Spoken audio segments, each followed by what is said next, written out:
Y'all don't really know who I am, but he does. Y'all just know me by my face.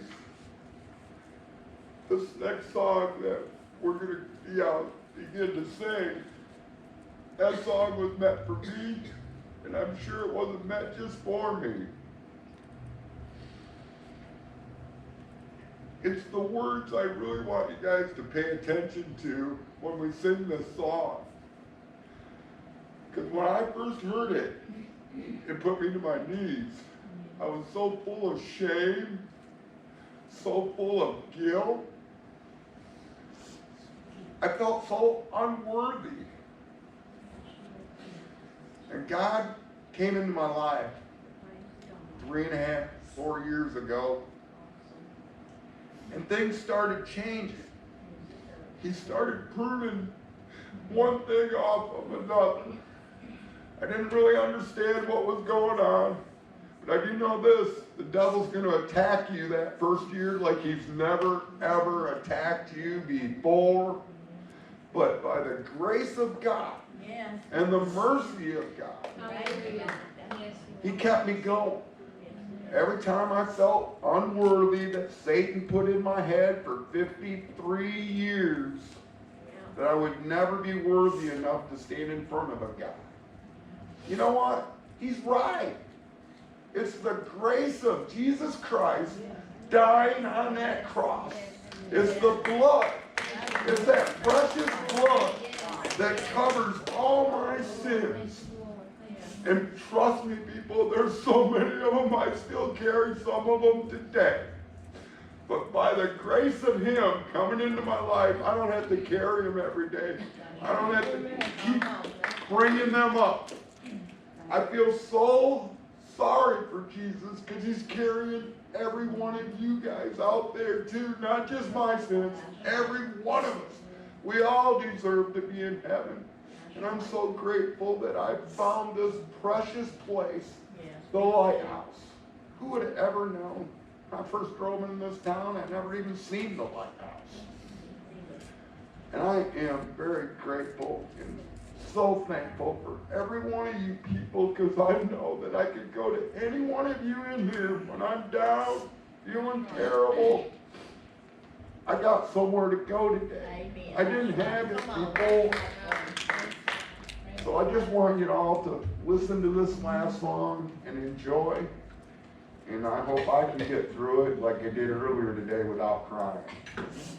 Praise God, praise God.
Lord, we thank you today for, Lord, we're overcomers by the blood of the Lamb and the word of our testimony. We thank you today, Lord, for Everett sharing his testimony with us and allowing us to be a part of his life. And we thank you for the power that you have over sin, over death, over hell, over the grave. The power that you give us to be witnesses for you, Lord, around the world. We thank you and we praise you. In Jesus' mighty name, amen.